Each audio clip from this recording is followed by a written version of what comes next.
You see the Cavs making any type of trade, and I know you got to have a trade target, but do you think there's any trades in the offing? I think it's complicated for a couple of reasons. Number one, they don't really have a centerpiece that would make a blockbuster trade or make a trade where they're bringing back somebody who could make a significant impact on the team's win-loss record next year. So we've had these conversations about Jeremy Grant, right, of the Detroit Pistons, conversations about DeJounte Murray from the San Antonio Spurs. Both guys would be great. But if you're talking about that kind of player, who's the centerpiece that is moving the needle for that team? Isaac Okoro?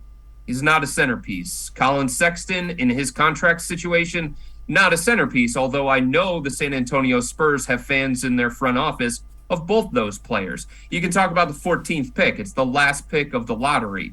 Is that a centerpiece type asset?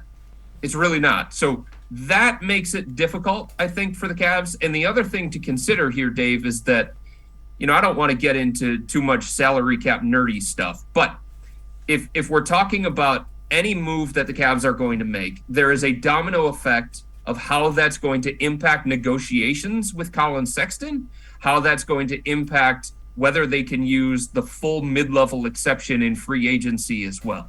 And this is the number to know. There's about a $21 million buffer that the Cavs have that they're working with for Colin Sexton negotiations before they get into the luxury tax, and they want to stay out of the luxury tax. So if Colin wants $22, $23, $24 million, that's going to make the Cavs a little bit queasy because of their salary cap situation. If the Cavs want to trade for somebody like Jeremy Grant, then they're going to have to pay him big money too. So I think if we're talking trades, the most likely trade outcome for the Cavs, and I don't know the percentage on this, but the most likely one is moving back from 14 a little bit further down. I don't know if it's like between 18 and 25.